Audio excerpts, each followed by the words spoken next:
Key 6. The Lovers. Zain, Z, value 7, means sword or weapon, suggesting the antithesis of Vav, the nail, because a sword cleaves, cuts, divides, separates. Diversity, contrast, antithesis, distinction, and therefore discrimination are some of the related ideas. Discrimination implies nice perception, acuteness, sharpness like a sword's edge, sagacity, and so on. Smelling is the sense attributed to Zain in the Book of Formation.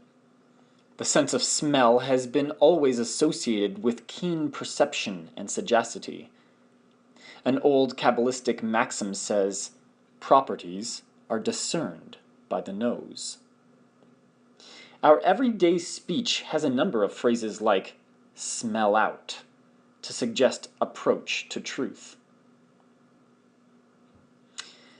East above, the direction assigned to Zain, is the line bounding the eastern side of the top of the cube of space and joining the top face above Mercury to the eastern face, east, Venus. This line, moreover, joins the top of the vertical line, northeast, Emperor, to the top of the vertical line, southeast, the Hierophant.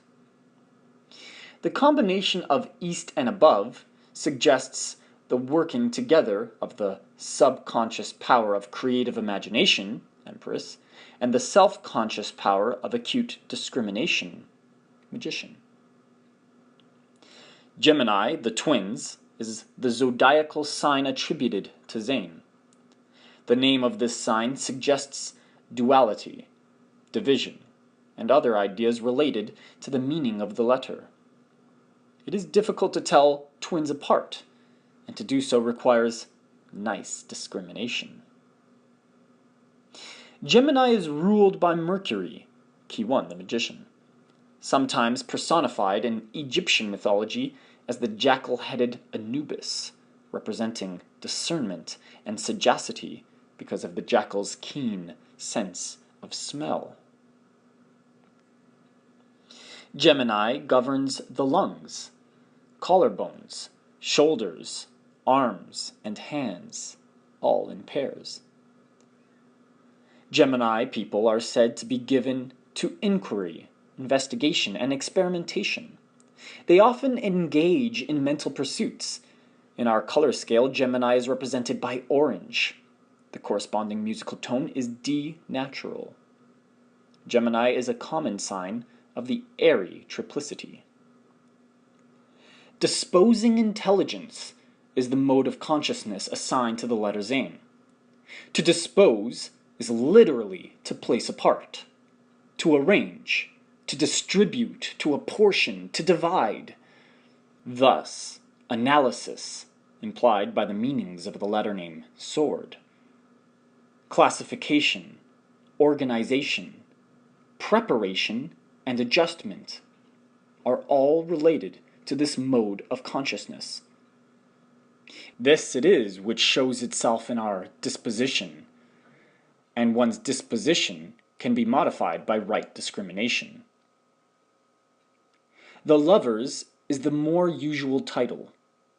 Some pseudo-occultists call this picture the two paths, and say older versions of the symbolism show a man standing between two female figures representing virtue and vice. This is wholly erroneous.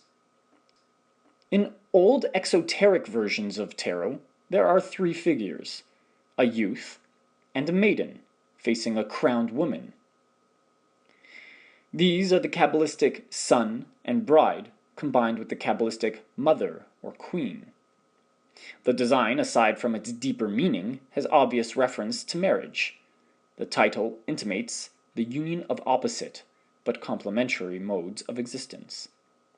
It is also closely related to disposing intelligence, disposition, affections, temperament, idiosyncrasies, propensities, all of these are related to the word love, as well as to the occult meaning of key 6.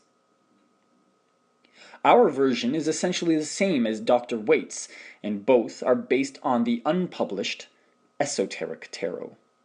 We have been at some pains to clarify certain minor obscurities, but otherwise the symbolism is the same. The sun overhead has the same general significance as that behind the Fool. It is the great light source, the dynamo of radiant energy whence all creatures derive their personal forces.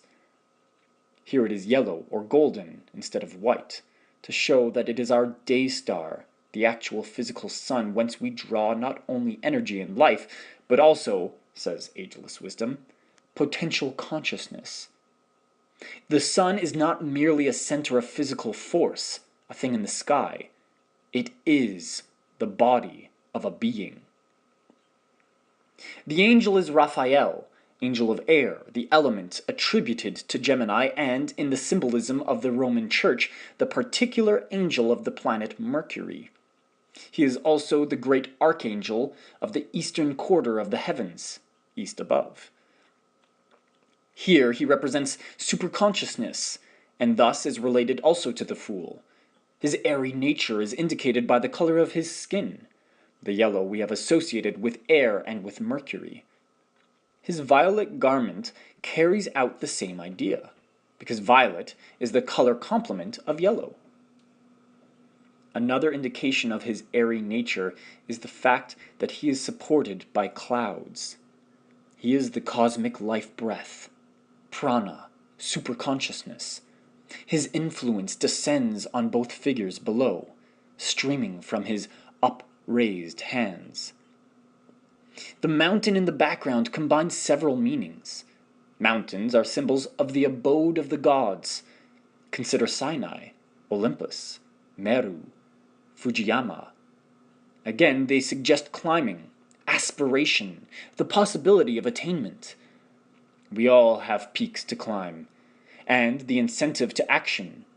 The disposing element in our consciousness which leads to volition has always in the background this idea of climbing above our personal present level.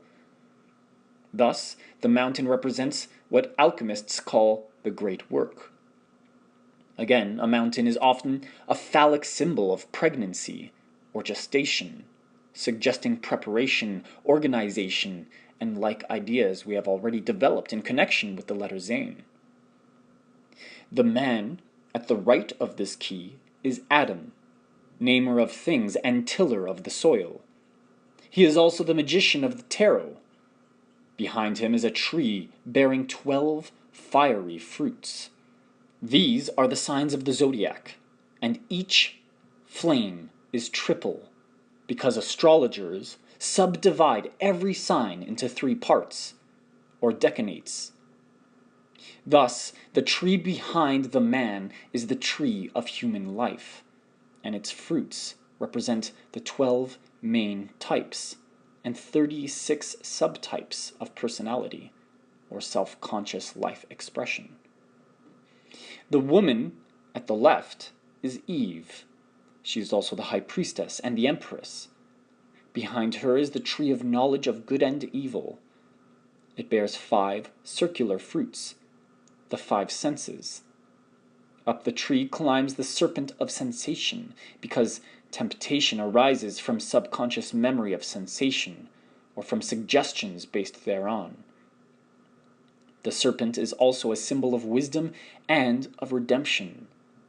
Moses' serpent in the wilderness.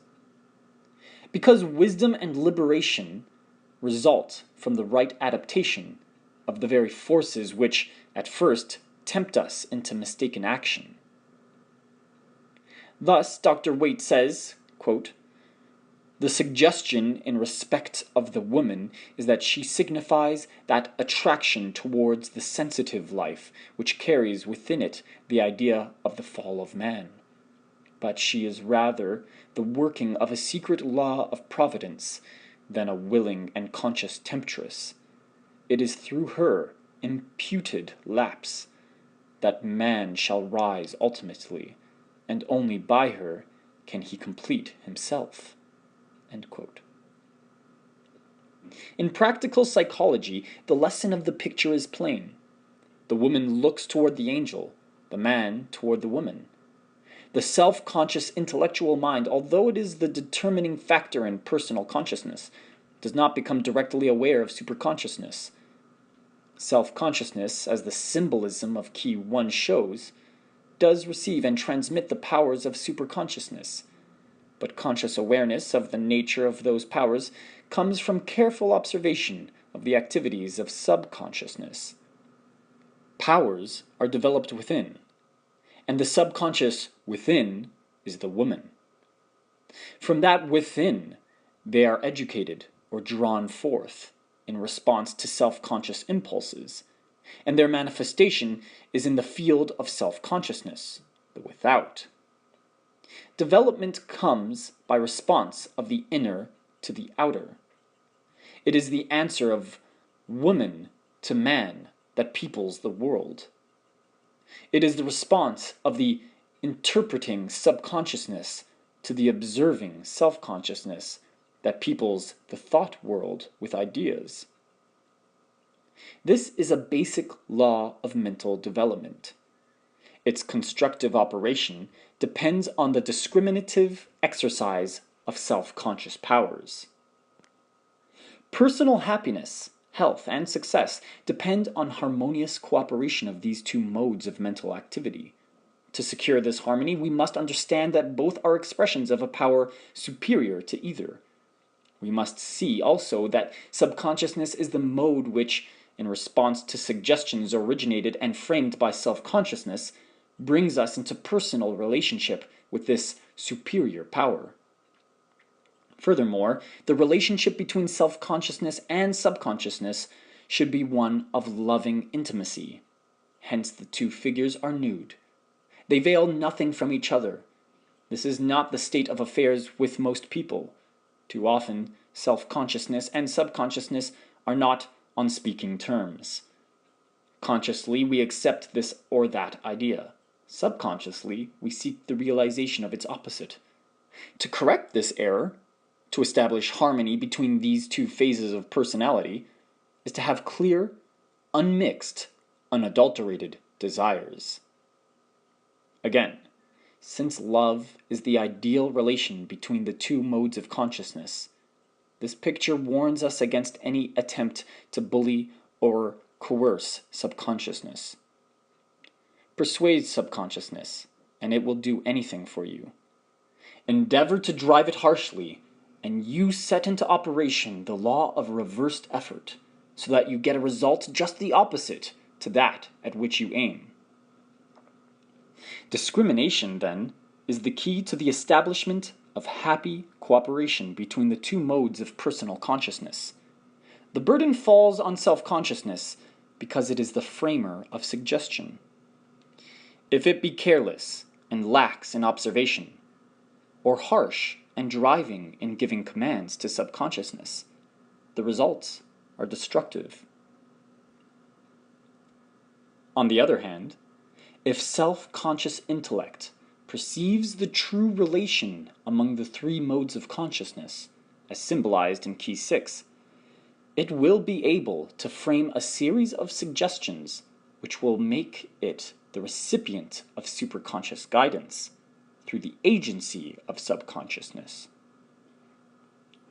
All that is necessary is to formulate suggestions embodying the idea that subconsciousness can and does receive the influence from above, that it can and does reflect that influence to self-consciousness.